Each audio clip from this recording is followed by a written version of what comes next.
시청자 여러분 안녕하세요. 인사이드 크립토 진행의 오민지입니다. 전 세계 경제 시장을 흔드는 또 하나의 축, 바로 암호화폐인데요. 코인 시장과 관련된 7가지 이슈들 그리고 흐름들 함께 짚어보겠습니다. 먼저 오늘의 첫 번째 주제입니다.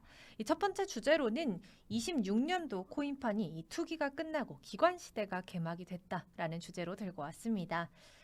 이렇게 가상자산 시장이 분명한 변곡점 위에 서 있다라고 보여지는데요. 이 투기 중심의 시장에서 벗어나서 이제는 기관 자본 그리고 제도권 금융이 주도하고 있는 시대로 전환되고 있다. 이런 평가가 시장에서 나오고 있습니다. 이 미국 매체 쿼츠에 따르면 25년도는 가상자산 산업이 이 규제 불확실성을 상당 부분 털어낸 해다라고 평가를 받았습니다. 이 비트코인은 대선 이후 1년간 60% 넘게 급등을 했지만 최근 조정을 겪으면서도 과거처럼 이 시장의 붕괴 우려는 거의 사라졌다고 합니다. 이제는 생존이 아니라 통합과 확장의 국면이다라는 것인데요. 이 핵심 변수는 미국의 시장 구조 법안, 이 클래리티 법안이라고 합니다. 이 법안이 26년도 초 통과가 된다면 SEC 그리고 SFTC의 감독 권한이 정리가 되고요.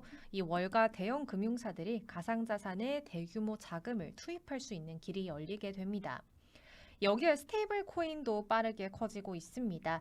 전문가들은 26년도 말까지 시장 규모가 1조 달러에 달할 것이다 라고 바라보고 있고요. 은행 그리고 핀테크 기업들이 직접 발행에 나설 가능성도 함께 거론이 됩니다. 또 비트코인 역시 달라지고 있습니다. ETF 그리고 기업 재무제표가 물량을 흡수하면서 가격이 개인 투자자 심리에만 흔들리는 구조는 점점 더 약해지고 있다라는 평가를 받았습니다.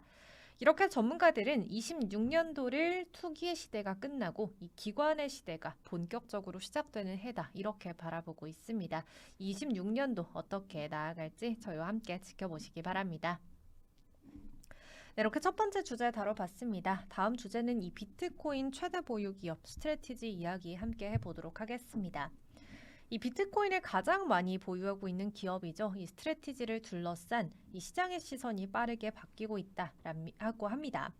이 전 세계 비트코인 생태계에서 차지하는 비중이 점점 더 커지게 되면서 이제는 한 기업의 재무 구조가 잠재적인 시스템 리스크로 평가를 받고 있습니다. 이 최근에 스트래티지 주가는 사상 최고치 대비 70% 넘게 하락을 했습니다.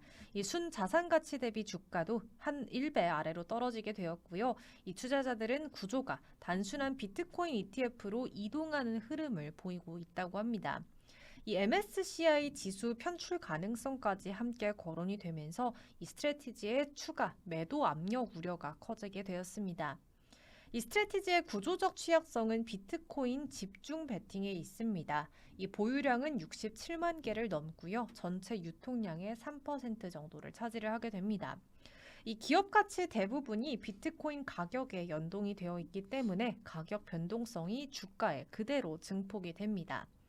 이 문제는 스트래티지의 재무 구조다 이런 평가를 받는데요. 비트코인 매입을 위해서 부채 그리고 주식 발행에 크게 의존을 했고 연간 이자 그리고 배당 부담은 본업 매출을 크게 웃돌고 있는 수준입니다.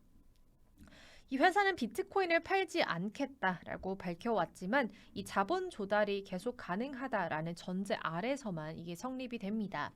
만약에 비트코인 약세 그리고 자금 경색이 겹치게 된다면 이 시장 전체에 이 충격을 주는 블랙스완 변수로 이 스트래티지가 작동하지 않을까라고 시장에서 우려를 표하고 있습니다. 투자에 참고하시기 바랍니다.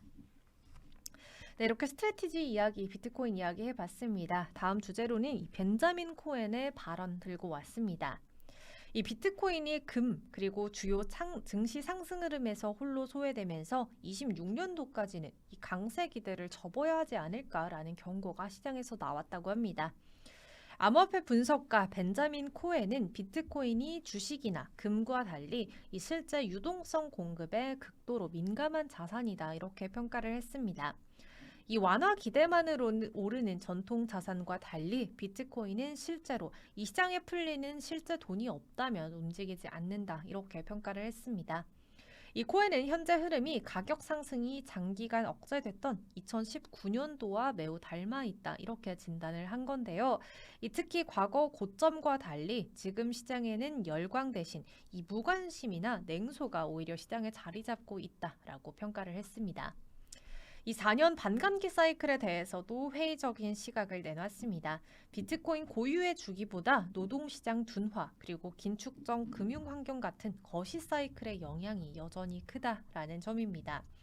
이 코인은 단기 랠리 그리고 알트코인 순환 기대에 매달리기보다는 이 시장의 실질적인 유동성 완화 신호가 나타나는지 이것을 확인을 하는 인내가 필요한 시점이다. 이렇게 평가를 했습니다.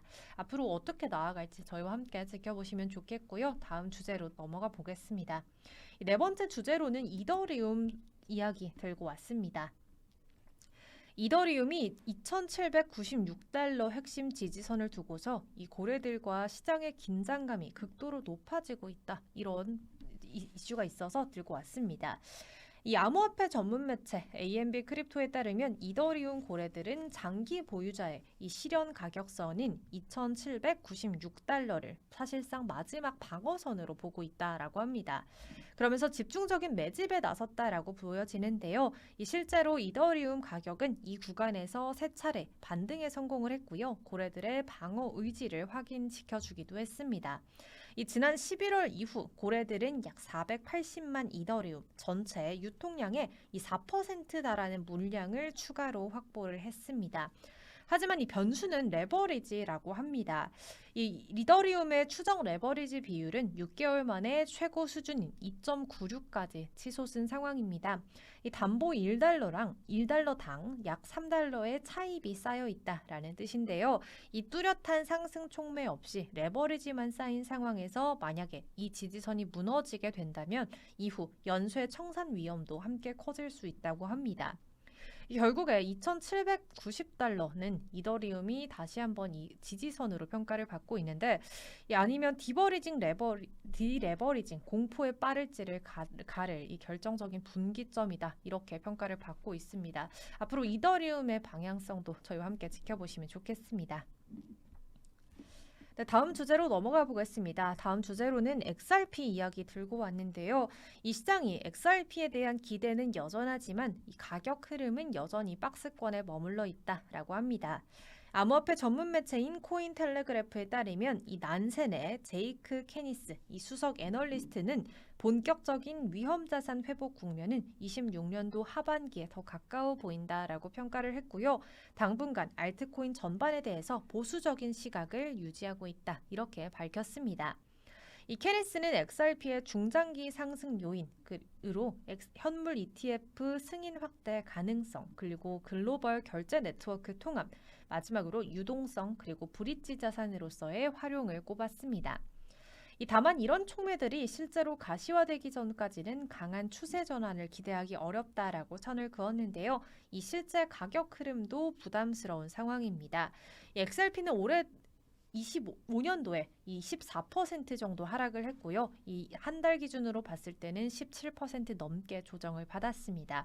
그러면서 이 연말까지 계속되는 횡보 국면이 이어졌는데 이 포시도니아 21 캐피털의 헤수스 페레스 CEO 역시 ETF 자금 유입에도 불구하고 XRP는 이 당분간 이 현재 가격대 1.8달러에서 1.9달러 사이에서 움직일 가능성이 크다 이렇게 평가를 했습니다.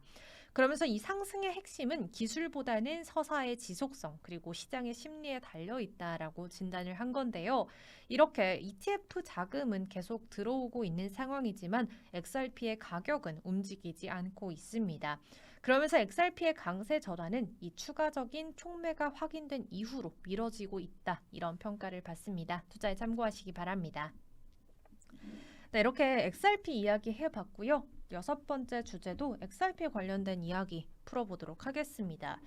이 XRP가 2030년까지 5달러를 넘어설 수 있다. 이런 전망이 나왔는데 어떤 내용인지 함께 풀어보도록 하겠습니다.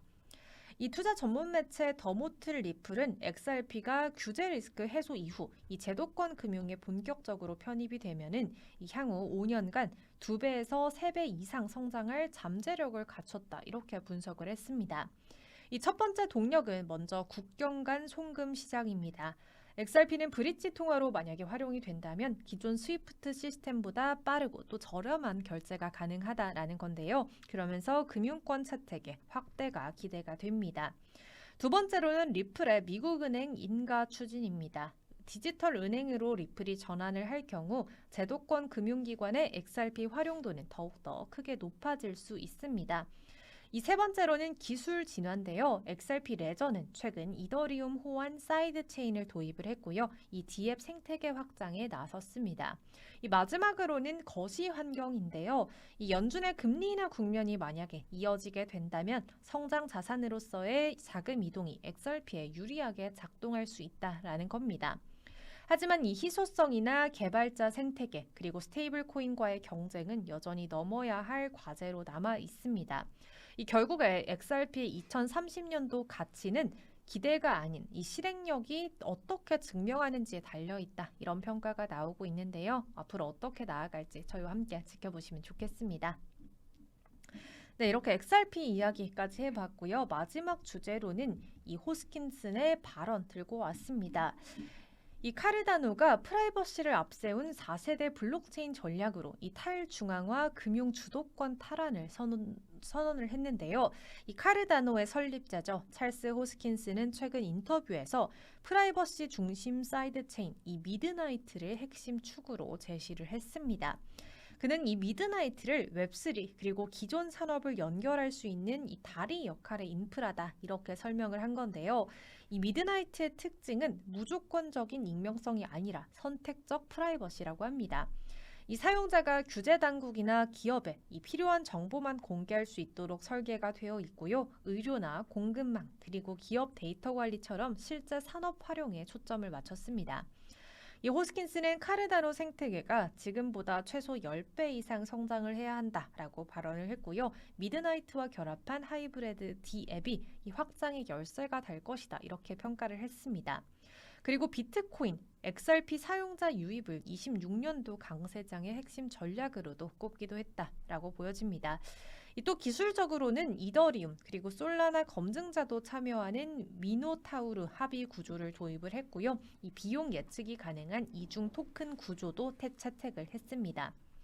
이렇게 프라이버시 그리고 규제 친화성을 동시에 잡겠다라는 이번 실험이 실제 금융 그리고 산업으로 확장될 수 있을지 이제 시장이 검증을 하고 있다라고 보여지는데요. 투자에 참고하시기 바랍니다.